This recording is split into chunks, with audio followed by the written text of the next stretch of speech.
pedindo sempre Jesus, a sua paz, a sua proteção, para que este ambiente se torne profícuo àquilo que aqui viemos fazer. Esteja conosco, proteja o nosso palestrante, nosso irmão, para que possa, assim, trazer o que de melhor tem a todos nós. E sejamos felizes e tenhamos uma boa noite. Eu tenho a satisfação de apresentar meu irmão mesmo, não é formal, é de coração, meu irmão Paulo César Fernandes.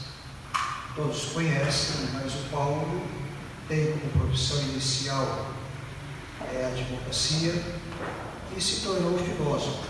Mais do que isso, o Paulo fez um projeto de vida de evangelizar. E ele deixou tudo aquilo que fazia antes para se dedicar à causa do Evangelho.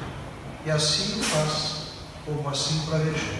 Então nós temos a honra, o prazer e a felicidade, Paulo, de tê-lo aqui, com pinga-fogo, coisa que não é fácil. Seja feliz e nos torne felizes. Alô, som baixo, recebi um retorno aqui. Tá baixo? Tá bom o som. Acessem suas páginas, por favor. Aqui tá bom, né?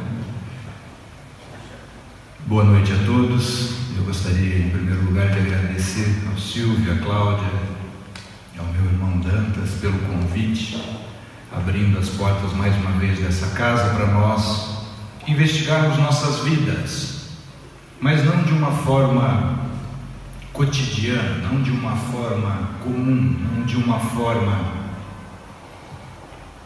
sob os parâmetros do mundo, mas como é dia de Evangelho, e eu pergunto qual que não é o dia do Evangelho, né? Todo dia é dia de Evangelho, sob a perspectiva do Evangelho de Jesus. Em filosofia há um termo que para a gente parece muito estranho a princípio, mas é muito importante. O termo é subsumir. Palavrão, né? Significa nada mais do que colocar sob. O que a gente tenta fazer na vida quando escolhe um profeta para nos nortear os caminhos, os passos, é colocarmos nossas vidas sob o esclarecimento deste profeta. E é isso que todo cristão deve buscar fazer, é isso que eu busco fazer. Quando Dantas disse, com muita bondade, que eu abandonei minha vida para me dedicar à evangelização, é verdade. Eu abandonei a minha vida no mundo para me dedicar à minha evangelização. Não há outra forma de divulgar o Evangelho senão evangelizando-se. Deixa eu mirar aqui para não ficar de costas para os irmãos ali. E esse é o objetivo maior. Não foi outra coisa que os grandes profetas antes de Jesus fizeram, não foi outra coisa que Jesus fez, não foi outra coisa que grandes profetas depois de Jesus fizeram, senão mostrar como se vive. E esse é o objetivo. A estreia hoje do nosso programa, nós estamos transmitindo ao vivo pela minha página no Facebook, Paulo Fernandes.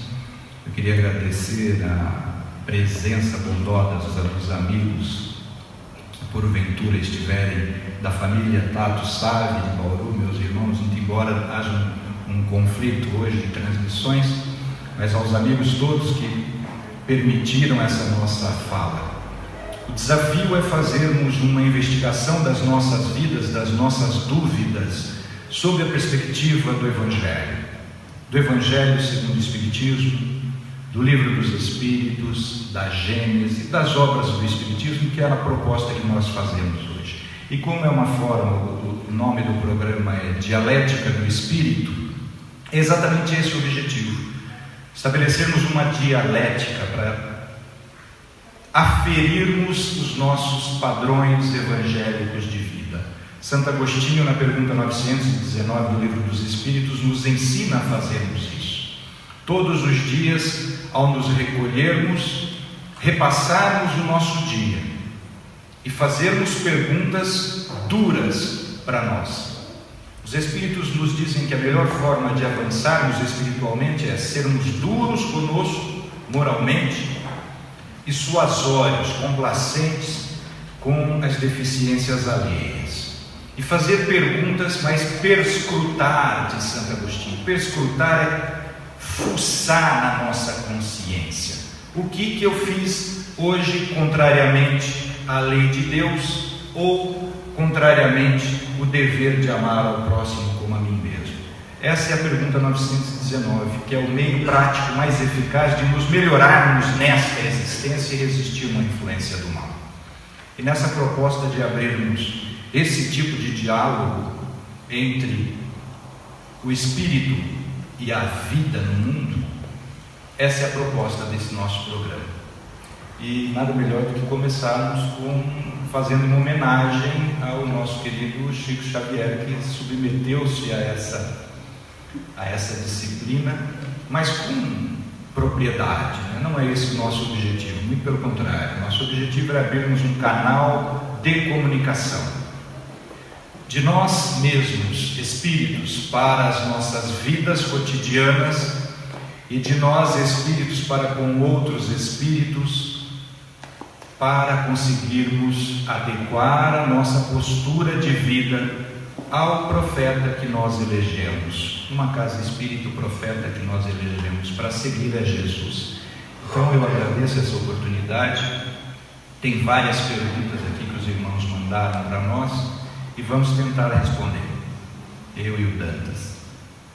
Nós temos uma série de perguntas, mas também abriremos para a plateia, ao vivo, né? Vamos à primeira pergunta. São várias, então Paulo vai ser ligeiro. Diante do extraordinário progresso da ciência, da tecnologia na área da comunicação, com o advento da internet, do celular, por exemplo, que nos colocam em contato com o mundo, por que o ser humano ainda não conseguiu empregar o pensamento como principal meio de comunicação? Porque o ser humano ainda não conseguiu empregar o pensamento como o principal meio de comunicação. Conseguiu. Penso, logo existo, diz René Descartes. Os espíritos, no item 76 do livro dos médiuns, dizem o seguinte: o pensamento, vírgula, que não é outro senão o espírito encarnado em nós, ou seja, nós somos pensamento.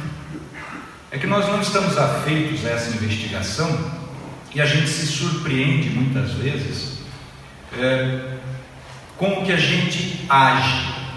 Como eu fui capaz de fazer isso? Com o que a gente fala, como eu fui capaz de fazer isso? Por quê? Porque nós não estamos habituados a fazer a investigação do processo regressivo. Toda a ação, Guimarães Rosa fala isso no livro Grandes Sertões Veredas. Ações, diz o Reobaldo, ações, tudo o que eu vi mesmo é que toda ação começa por uma palavra pensada. O espírito é o pensamento.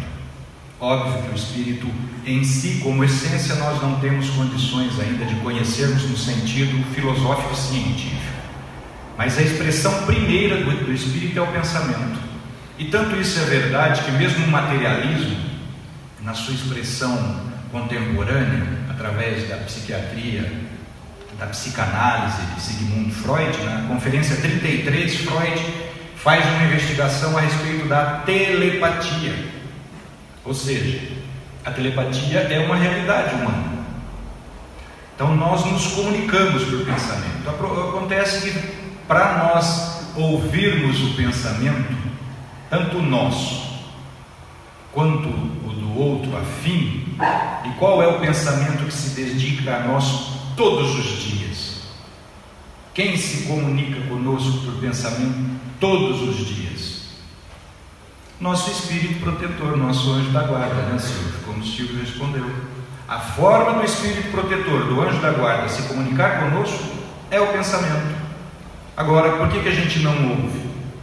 Porque os outros 5 sentidos dominam a nossa existência no mundo. Vigiai e orai para não cairdes, porque o espírito é pronto, mas a carne é fraca. E a carne, no caso que Jesus está dizendo aí, são os outros 5 sentidos que dominam o nosso meio. Por isso que a gente não ouve o pensamento dos nossos espíritos protetores. Diz um ditado indiano que orar é falar com Deus, meditar é escutar Deus. A gente não para, a gente não cessa o pensamento, a gente não recolhe, como diz Kardec, o verdadeiro recolhimento. Na Revista Espírita de 1868 tem uma comunicação que Kardec intitulou O Verdadeiro Recolhimento. E é um espírito que fala, olha, dizer que vocês não ficam calados durante as preces nas casas espíritas seria vos caluniar. Vocês ficam de boca calada, mas os vossos pensamentos tagarelas não param durante a prece e perturbam os espíritos que estão aqui no ambiente, a maioria dos quais inferiores a vós. Então nós comunicamos por pensamentos, só precisamos ampliar o microfone para poder ouvir melhor o pensamento de Deus, de preferência. A minha mãe já desencarnou, e por mais que me esforce, não consigo perdoá-la diante do que ela me fez. Isso quer dizer que ela vai ficar me obsediando? Não necessariamente, mas você está obsediando ela, seguramente. O que é obsessão? A obsessão é o assédio por pensamento. Começa no pensamento. Toda obsessão começa no pensamento. A obsessão é um pensamento recorrente de um espírito sobre o outro. Isso significa que não necessariamente precisa ser desencarnado. No caso, o remédio é o que Jesus fala para a gente: reconcilia-te com teu inimigo enquanto estás no caminho com ele. O caminho é isso. E a gente muito se equivoca quando pensa que o inimigo está debaixo, está longe de outro teto que o nosso. O inimigo que Jesus fala aqui está debaixo do nosso teto. Reconcilia-te com ele enquanto estão no mesmo caminho, porque depois passam por um lado e o outro fica um drama. Aí precisa de médium. E médium bom. Posso encaixar o que está aqui então? Como desenvolver o sentimento de amor pelos nossos inimigos? E quem são nossos inimigos? Essa nós já respondemos. Nossos inimigos são aqueles a quem a gente não aprendeu a perdoar, ou que não nos perdoaram.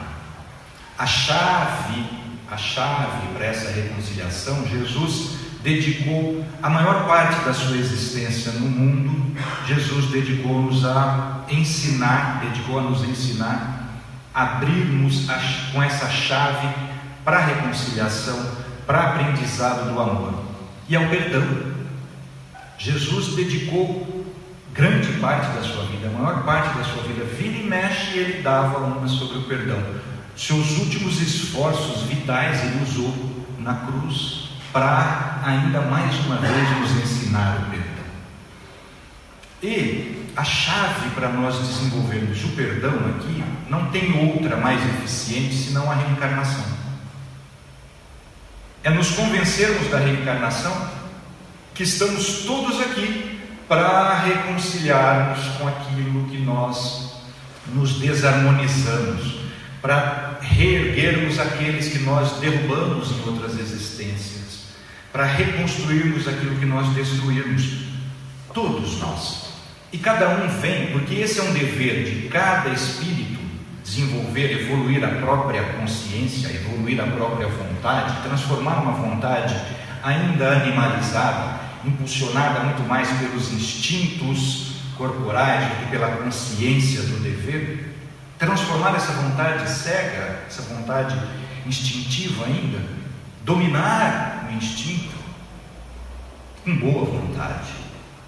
Então o perdão é a chave para nós aprendermos a amar o inimigo. E quando a gente conhece as deficiências nossas, reconhece humildemente as nossas deficiências, nós vamos entender que o outro também tem deficiências, mas que o outro também tem a sua potência de vontade num determinado campo mais desenvolvida do que a nossa. Todos nós temos os germes de desenvolvimento da virtude. Acontece que as experiências anteriores a essa existência são personalíssimas e cada um desenvolve o seu caráter pelas experiências anteriores. Então, se a gente não desenvolve o perdão, a gente é injusto, porque às vezes a gente está cobrando algo de quem não tem para nos dar, porque ele não adquiriu ainda, e nós adquirimos algo, e num outro campo nós somos também deficitários. Por isso que Jesus fala: perdoai porque tendes necessidade do perdão.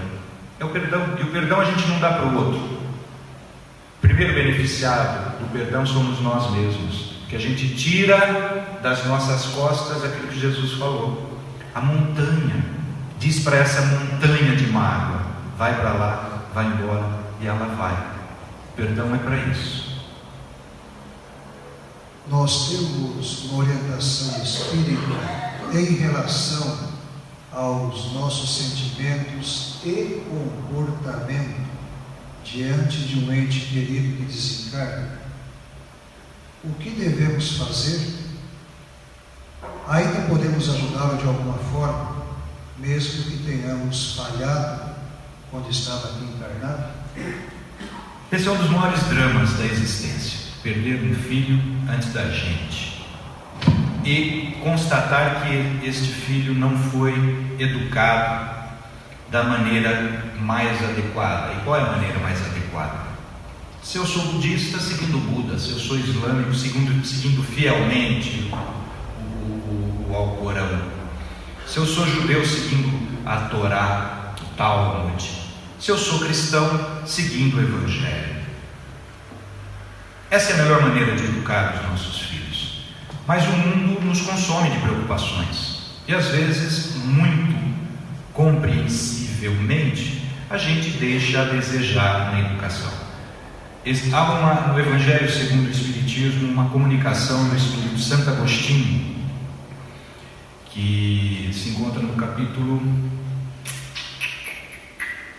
Eu sei que a comunicação se chama A Ingratidão dos Filhos e os Laços de Família.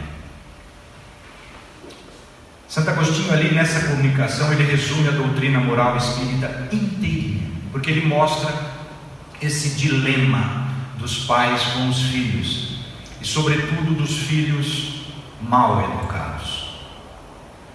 Quando nós perdemos um ente querido, e o contrário também é verdadeiro, porque não é só os pais que têm o dever de educar os filhos também. Às vezes a gente recebe na família um filho que é um espírito mais evoluído que a gente, que vem exatamente para nos auxiliar, para nos corrigir rotas existenciais. E quando nós não conseguimos fazer isso, esse filho desencarna, como essa pessoa perguntou, o que nós podemos fazer? Vale a mesma receita de Jesus: reconcilia-te com teu inimigo enquanto estás no caminho com ele. Porque depois que voltam para o outro lado, qual o recurso que nós temos? A comunicação com ele. Como que a gente fala com os nossos entes queridos? Da mesma forma que já desencarnaram, da mesma forma que a gente fala com um ente querido nosso que não encarnou ainda, que é o nosso espírito protetor. No mesmo Evangelho segundo o Espiritismo, Santo Agostinho tem uma outra comunicação, que é a felicidade que a prece proporciona. E aí nessa comunicação Santo Agostinho diz: seres humanos, pobres homens, se vocês soubessem o benefício que a prece faz. A prece é o orvalho divino que aplaca o calor excessivo das nossas paixões, diz Santo Agostinho. No recolhimento, lembra do recolhimento? O pensamento tagarela. No recolhimento e na solitude, em prece, estáis com Deus, diz Santo Agostinho. Para vós já não há mais mistérios, todos se vos desvendam. Vossa alma se desprende da matéria e voa por esses mundos etéreos e infinitos que os pobres humanos desconhecem. E ouvireis as vozes dos anjos. E quem é um anjo para uma mãe que perdeu um filho desencarnado?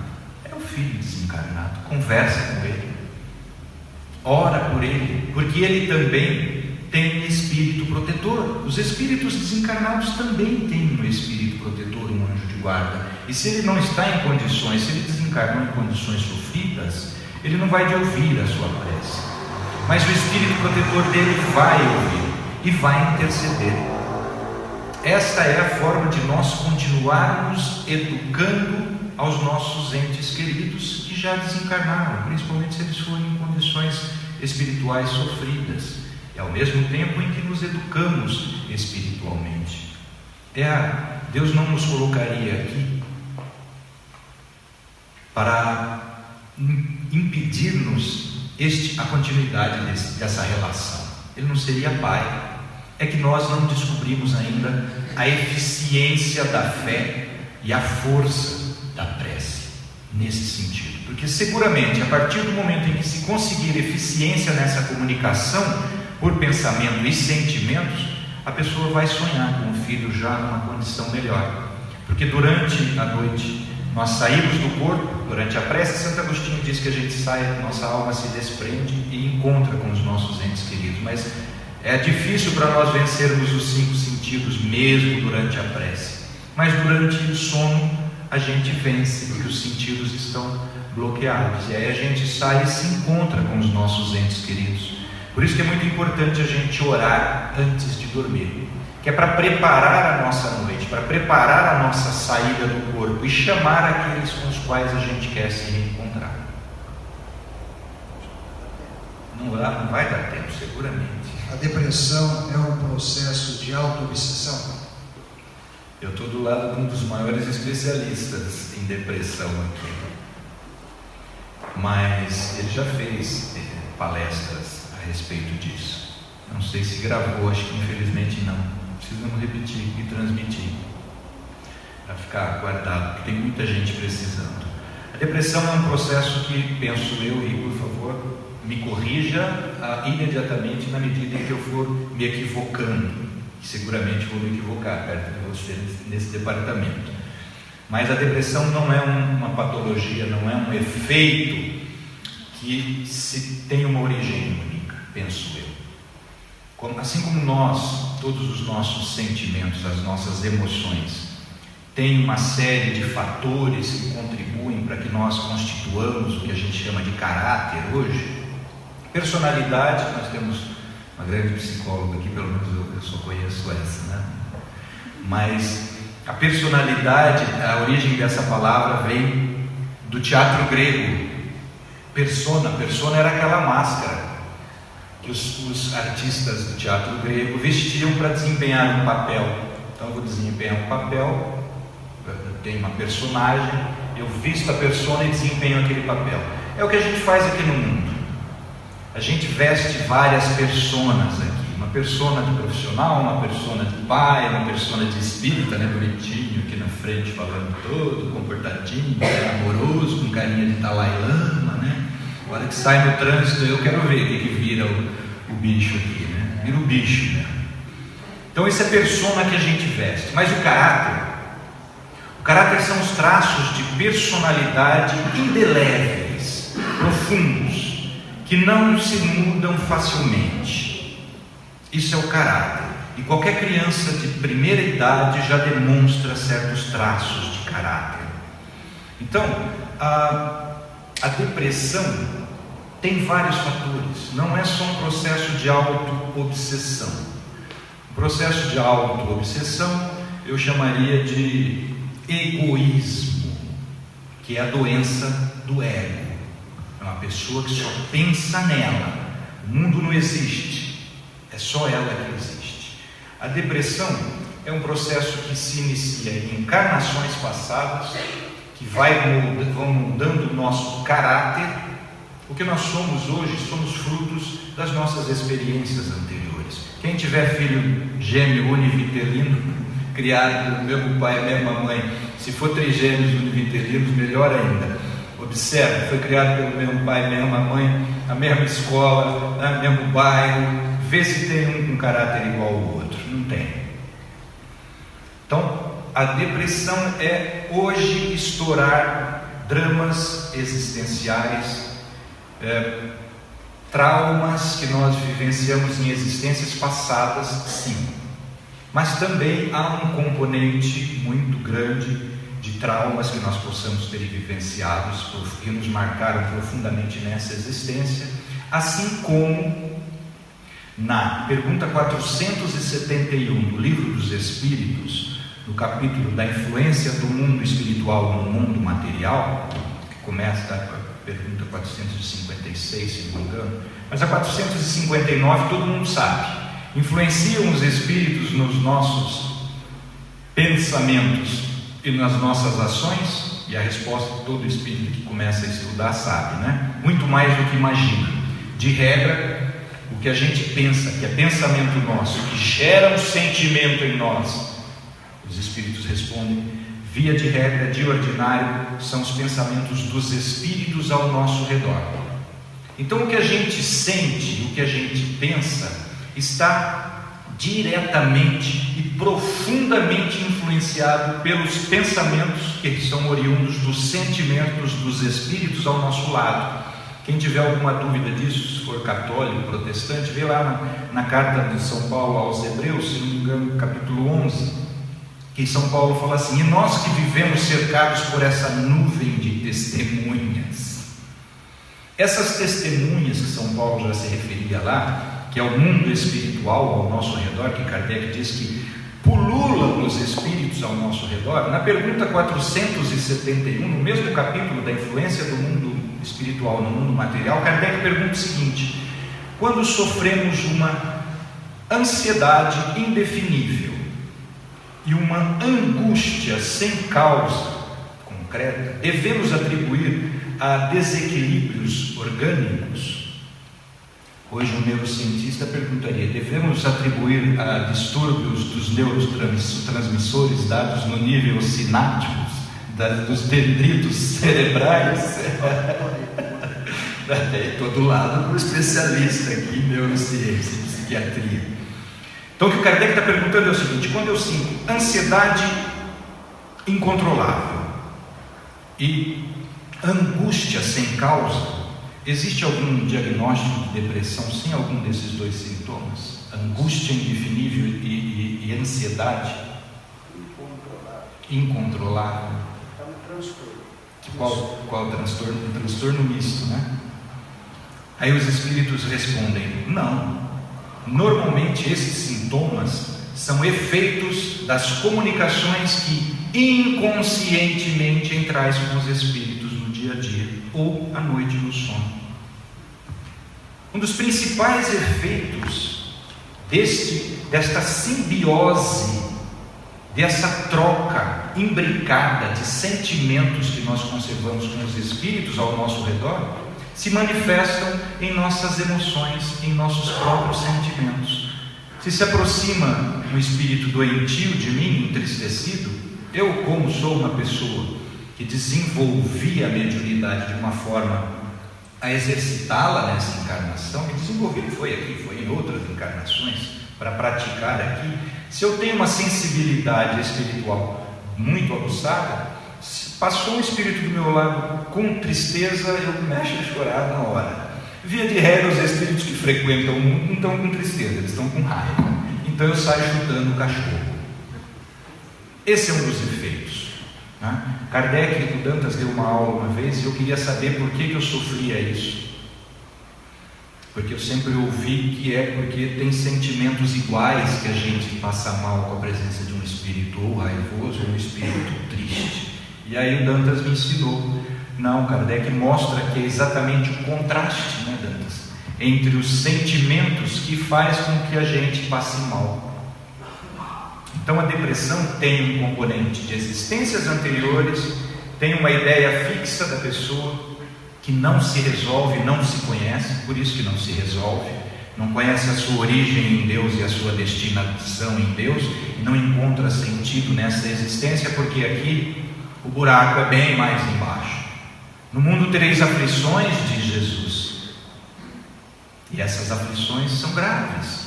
Isso reflete em nossos estados de espírito, mas tem também a manifestação do sentimento alheio no nosso próprio ânimo. Então a depressão não é tão fácil de resolver com um vértice só. Né? É complexo. Vamos complicar um pouco agora. Se for só para começar a primeira meia hora, os casamentos são sempre planejados pelos espíritos antes de reencarnarem? Se não são, como as pessoas podem saber que estão fazendo a escolha certa? Resolve. Boa pergunta.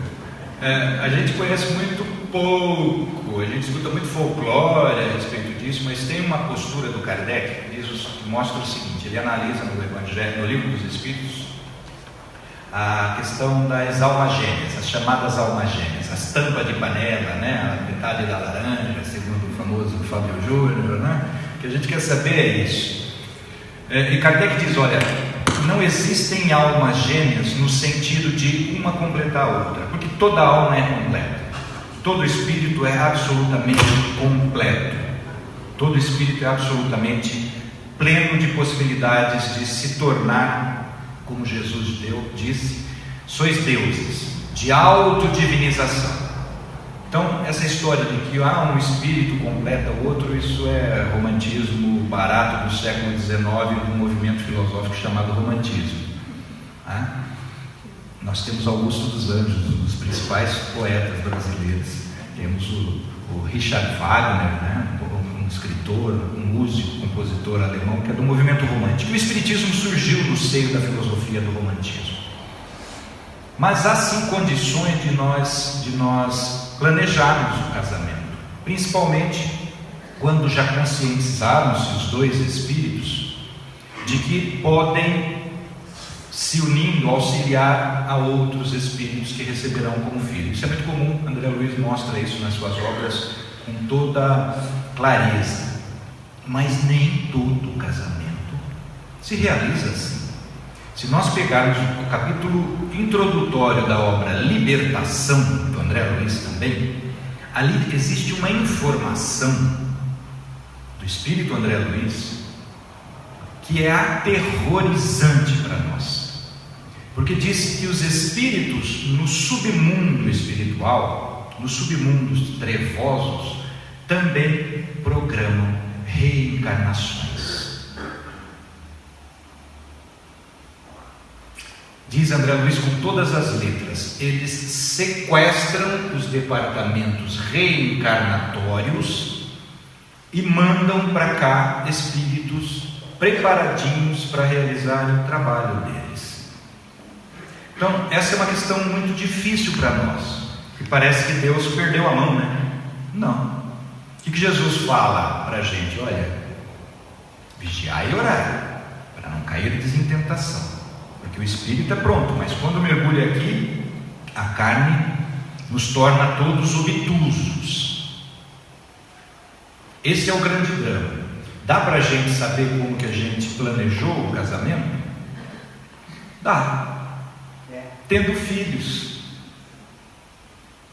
Os filhos são que a gente recebe e consegue uma harmonia no lar, um lar harmônico, né? Tinha gente, sua mãe ficou casada há quantos anos? Seu pai faleceu há 4 anos, sua mãe está com 93, né? 60 anos, eu lembro que você falou que eles tinham feito. Não tenho dúvidas de que esse foi um casamento planejado. Agora, não tenho dúvidas também que mesmo planejado, tem dramas. No mundo tereis aflições.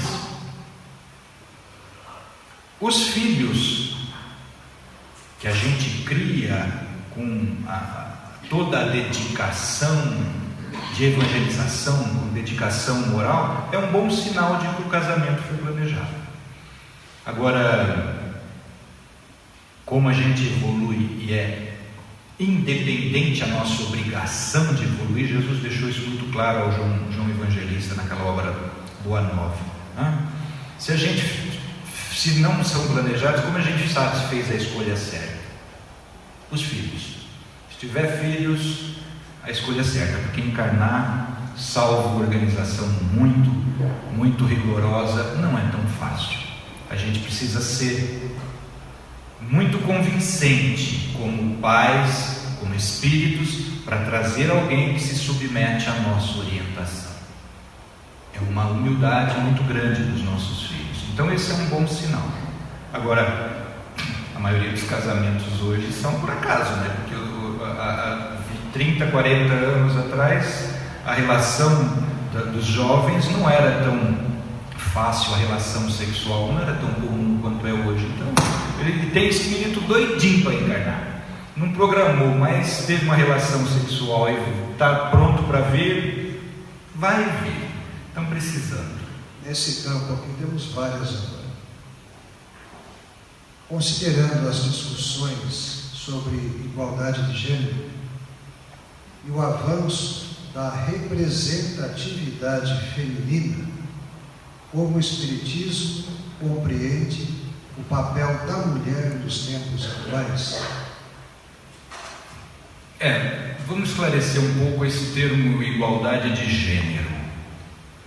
Eu sei que ele tem um significado próprio, específico na contemporaneidade, mas eu penso que ele não é mais apropriado. Porque depois de abril de 2001, quando a comunidade científica divulgou o projeto Genoma, isso foi em abril de 2001, o projeto Genoma mostrou que não existe diferença nenhuma, genomicamente falando, na humanidade toda, para se distinguir entre raças. Só há o gênero humano.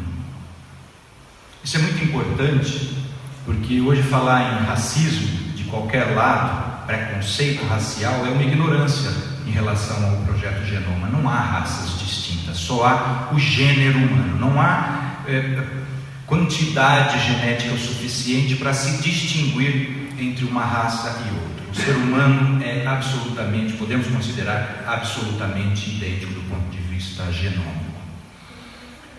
Do ponto de vista espírita, nós sabemos que o espírito em si, o espírito mesmo, não tem sexo. O espírito tem uma tendência sexual maior quando ele mergulha na carne. Vigiai e orai, porque o espírito é pronto, mas a carne é fraca. Então o espírito que tem necessidade de aprender a ser forte, se a sua carência espiritual, seu aprendizado, ele precisa aprender a ser forte, resistente, tenaz, dedicado, ele vem num corpo de mulher, na condição feminina.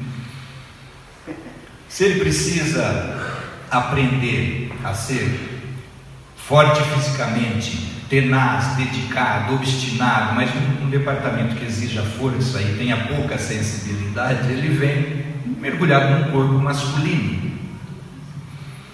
Então, falar em ideologia de gênero, do ponto de vista espiritual, também não é muito acertado. Agora, a história da humanidade é de preponderância do vencedor. Quem é o mais forte vence a guerra e sobrepuja o mais fraco. A mulher, historicamente, biologicamente, a mulher tem um organismo mais fraco. Então a mulher sempre foi oprimida. E quem faz a história é o vencedor, o mais forte. A opressão da mulher é histórica. Agora, já passou da hora disso acabar, né? Já passou da hora disso acabar. Não tem mais condições de nós, enquanto seres humanos, sustentarmos qualquer distinção em relação ao sexo.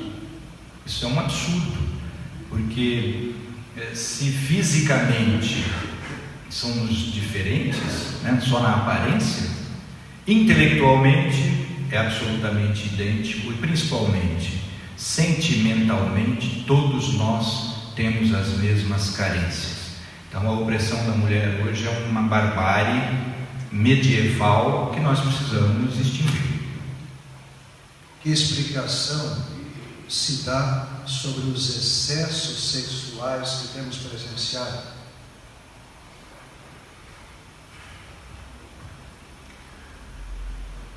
O escritor Herculano Pires, na sua obra Vampirismo, é onde ele descreve com muita clareza essa influência do mundo espiritual no mundo dos espíritos encarnados, em nossos sentimentos e, consequentemente, em nossos pensamentos e em nossos atos. E ele chamou de vampirismo este assédio obstinado, obsessivo de espíritos desencarnados sobre nós. Nessa obra Vampirismo, Herculano Pires diz que os desvios sexuais, as inversões sexuais, via de regra, são frutos de obsessões espirituais. Não é muito fácil de nós analisarmos, e essa análise aqui, que fique muito bem claro, esta análise ninguém tem condições de fazer em relação ao outro. A única forma de nós investigarmos essa questão e alcançarmos a verdade é em relação a nós mesmos. Então essa é uma questão que ninguém tem o direito e a capacidade, a competência para julgar o outro, tá?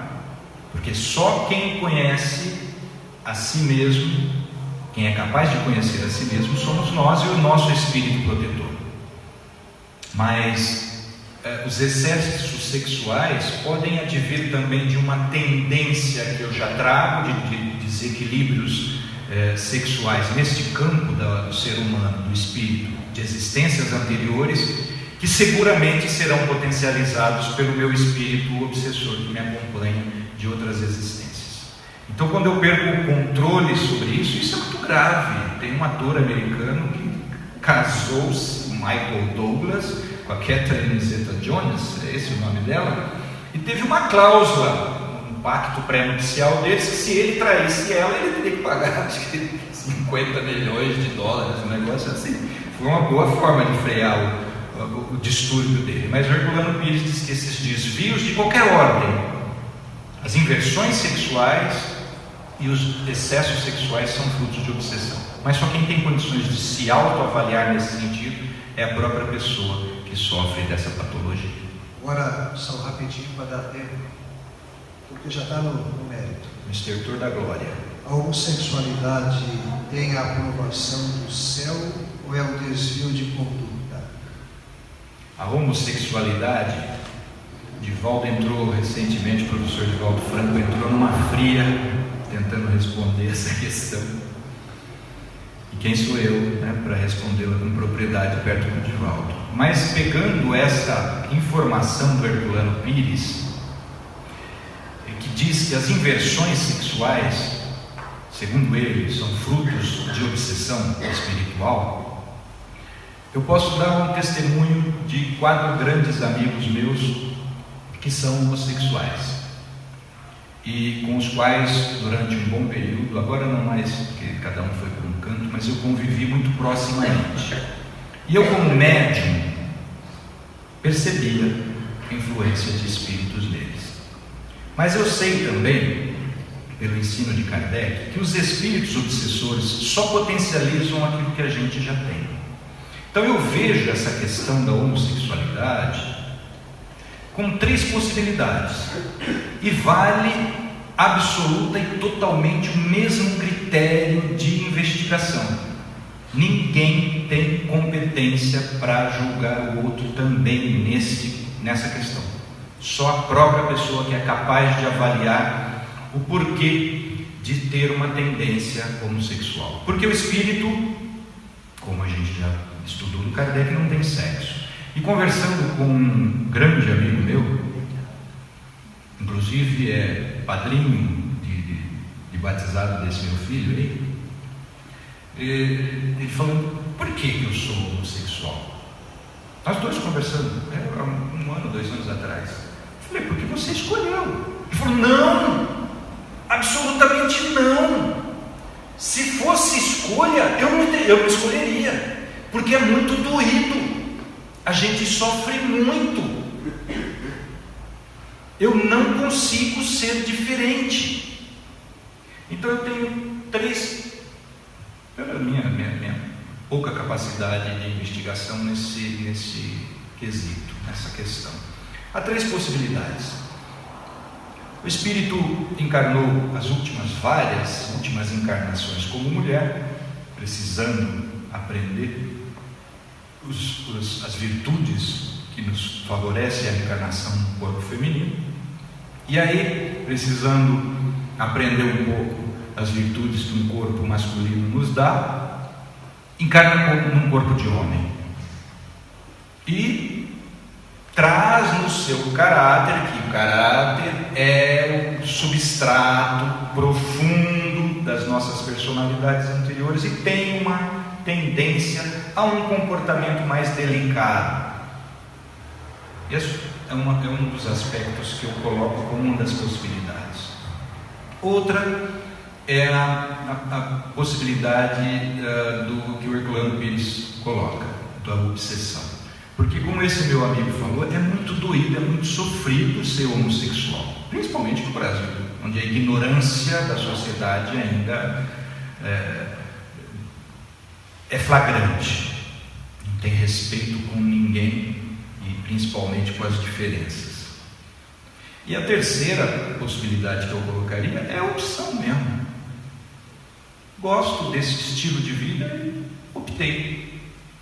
Mas só quem tem condições de se autoanalisar e deduzir chegar a alguma conclusão do porquê, é a própria pessoa.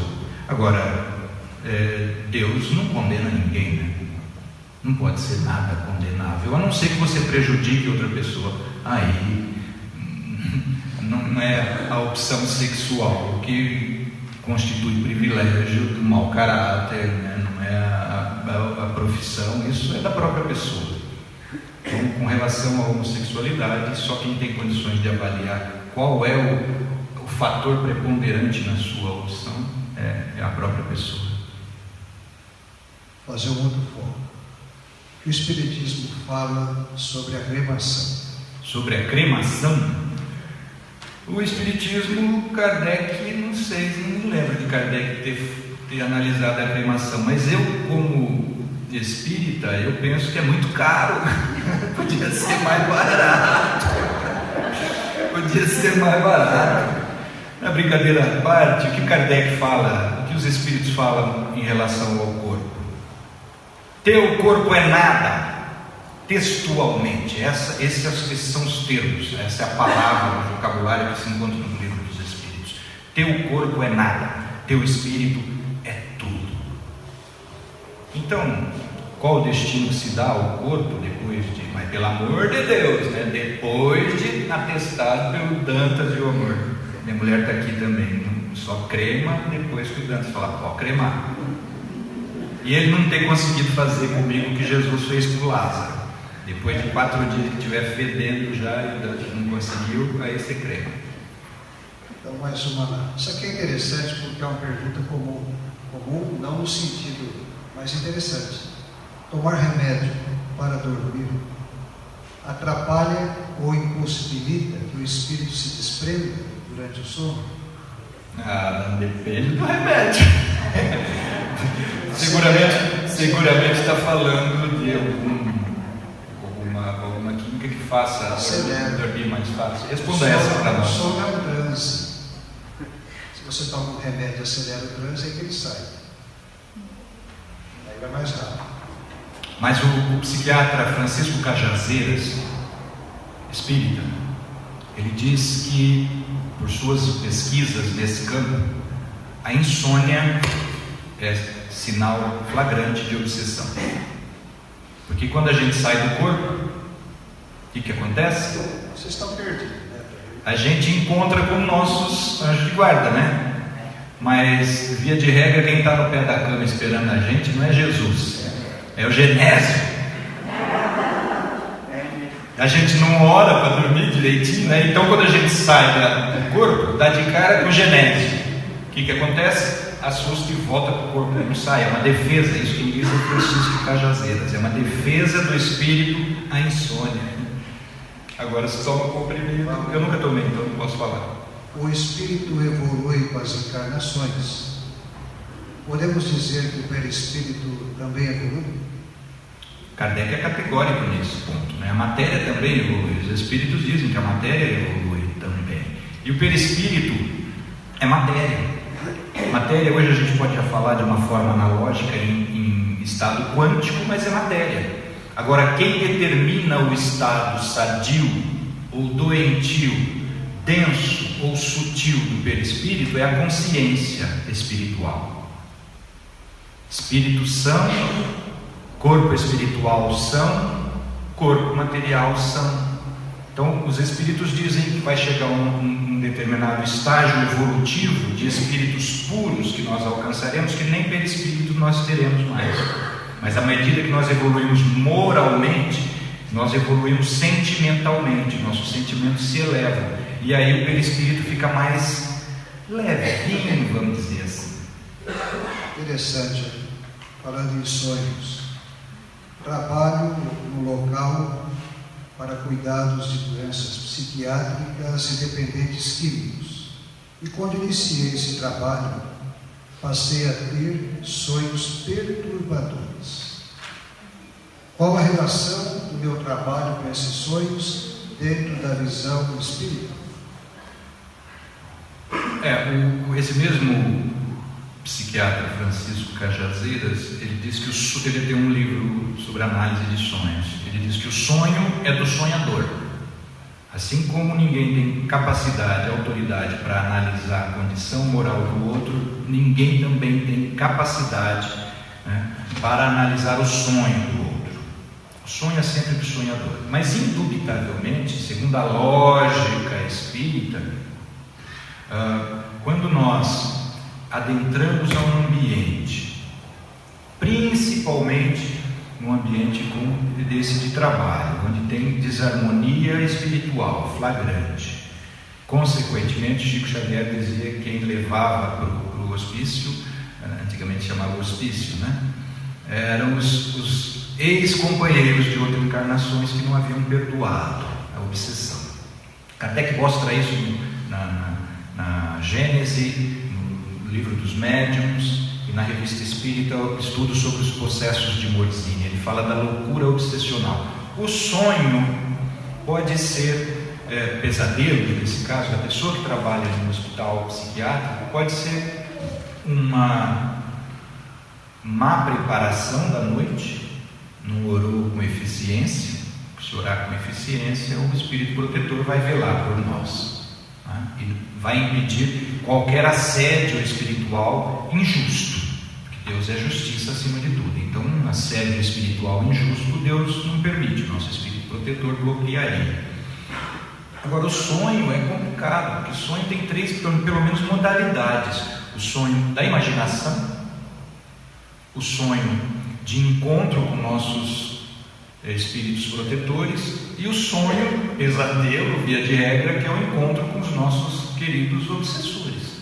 Agora, só quem vai poder avaliar isso é a pessoa mesmo, se tem relação com o trabalho ou não. Eu sei de uma coisa: amigo do meu inimigo é.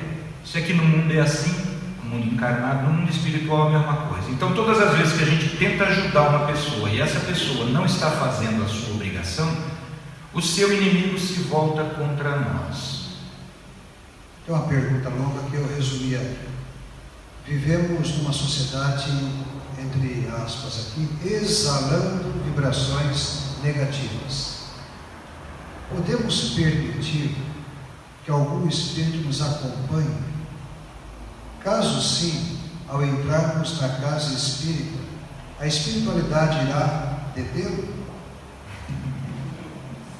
Trabalhem, diz Jesus. Eu trabalho, e o Pai trabalha até hoje. A gente tem uma mania de, né? Eu venho para a casa espírita e quero que os espíritos façam todo o trabalho por mim. O dia tem 24 horas, eu não dedico 1 minuto. Eu escovo os dentes 5, 6 vezes por dia, tomo 2 banhos por dia, faço 4 refeições por dia e não lembro de fazer um Pai Nosso no dia. Aí eu quero proteção espiritual. Eu quero que o outro sempre resolva as minhas questões, sempre resolva as minhas buchas. Uma coisa é certa: espírito gosta de espíritos. Gente não gosta de gente? Corintiano não se reúne com corintiano? Palmeirense não se reúne com palmeirense? São Paulino com São Paulino? Por que no mundo espiritual seria diferente? Diga-me o que estás sentindo, eu vou te dizer quem está do teu lado. E Kardec é categórico.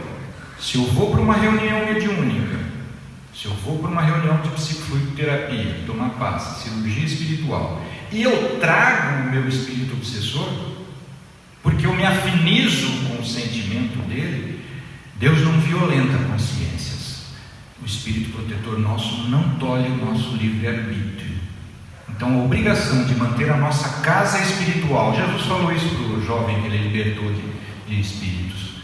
Ele falou: agora você vai e mantém a sua casa espiritual limpa, porque senão esse espírito aí volta com mais 7, só um número cabalístico, só para impressionar, né? Podia ser com mais 10, ou com mais 20, ou com mais 3, Jesus falasse.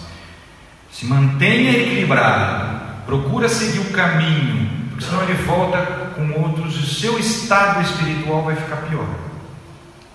Então óbvio que quando a gente não está em condições de fazer essa auto-harmonia espiritual, nós temos o espírito protetor, o recurso da prece, tem o pastor, o padre para impor as mãos, para orar por nós se a gente não está conseguindo nem orar. E às vezes a gente chega nesse ponto, um médium para dar um passe, assistir uma palestra edificante, e aí precisa de socorro, e aí o socorro vem, mas pedir e obtereis.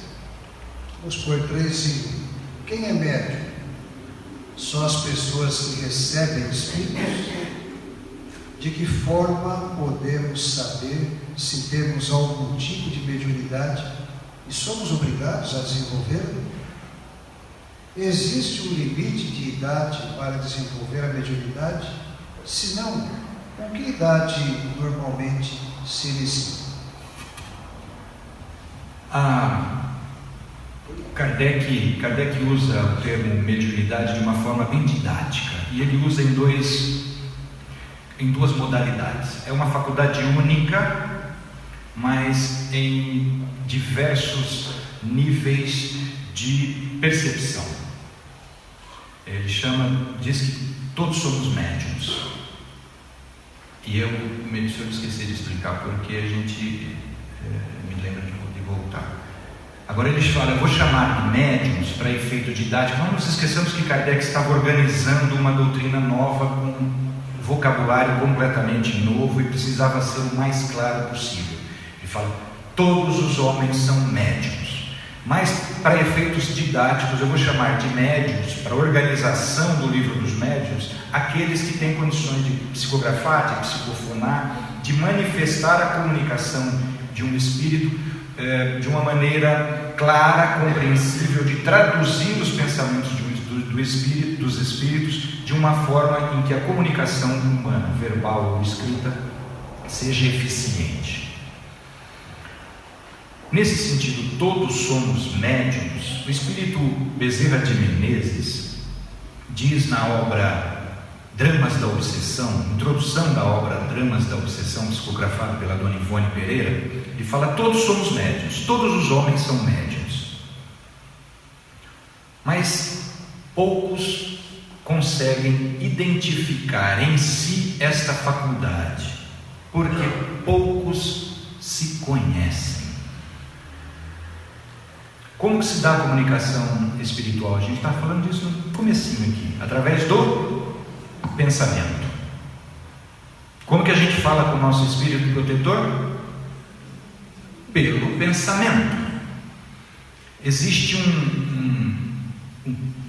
uma dedução filosófica, um princípio filosófico que diz o seguinte: quem pode o mais, pode o menos. Isso quem diz é a filosofia popular. Esse princípio em filosofia clássica é traduzido assim: o universal contém o particular, ou quem pode mais, pode menos. Se nós podemos conversar em pensamentos e sentir a sensação do sentimento do nosso espírito protetor, que necessariamente é um espírito superior a nós, Por que a gente não conseguiria perceber o pensamento e sentir os sentimentos de um espírito inferior a nós e manifestarmos estes sentimentos através das nossas emoções e dos nossos comportamentos? É nesse sentido que o Dr. Bezerra fala: todos somos médiuns, porque todos nos deixamos influenciar pelos espíritos. E aí lamenta o Dr. Bezerra, fala assim: infelizmente o estado da humanidade ainda está mais para se deixar influenciar pelos espíritos equivocados do que pelos bons espíritos. E aí ele completa: este noticiário macabro que está assustando a humanidade tem como fonte a mediunidade ignorada pelo ser humano, que fica realizando barbaridade influenciado pelos espíritos ao seu lado. Eu assisti outro dia a uma entrevista com um jovem, nós já estamos estourando o nosso horário, um jovem de Goiânia que matou 39 pessoas. Vocês conhecem essa história? Matou a maioria delas mulheres.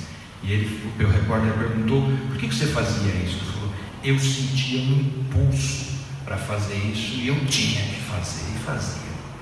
Vocês se lembram do maníaco do parque lá de São Paulo, que matou 9 moças no parque, nos parques da capital? Ele falou a mesma coisa. O repórter perguntou: mas como que você fazia uma barbaridade dessa? Ele falou: eu escutava uma voz mandando eu fazer, e quando eu vi eu já tinha feito. Isso que o Dr. Bezerra está dizendo, é médium que ignora a própria mediunidade. Mediunidade é uma faculdade que nós desenvolvemos na nossa trajetória de vida toda, que começou lá nas mãos de Deus. Na pergunta 495 do Livro dos Espíritos, o Santo Agostinho e São Luís dizem que a gente desenvolve a mediunidade no exercício de prece, de desdobramento da alma, de desprendimento da alma, quando a gente busca falar com os espíritos, nossos protetores. É assim que a gente desenvolve a mediunidade. Ela se manifesta nas crianças, porque as crianças na primeira infância têm visões de crianças que brincam com eles, de amiguinhos, e os pais acham que é por causa dos Power Rangers, que é a imaginação da criança. Não tem uma idade para manifestar a mediunidade, principalmente se ela é de uma forma doentia, se ela se manifesta patologicamente. Agora, não é adequado que um adolescente sem nenhuma instrução no Livro dos Espíritos, não é adequado que ninguém sem um conhecimento prévio do Livro dos Espíritos comece a se meter em reuniões mediúnicas, porque o Livro dos Médiuns foi escrito por Kardec como mais um capítulo do Livro dos Espíritos. Ele dividiu porque ia ficar muito grande a obra. Então pega o Livro dos Médiuns e está lá: o Livro dos Médiuns em continuação ao Livro dos Espíritos. Pode não ter a idade. Tony Vone recomenda a partir depois da adolescência. Kardec fala mais ou menos a mesma coisa. Kardec usou 2 irmãs médiuns para organizar a maior parte das obras espíritas todas. Uma tinha 13, outra tinha 16 anos. Kardec. Então, vai do bom senso dos pais e principalmente do coordenador da reunião mediúnica. Médium não é só a pessoa que recebe espírito, então, porque nós recebemos espírito a todo momento. Só não escreve e não psicografa. Alguns escrevem, psicografam e escrevem umas barbaridades, como alguns escritores escrevem barbaridades sem saber. Então, psicografando o espírito brincalhão.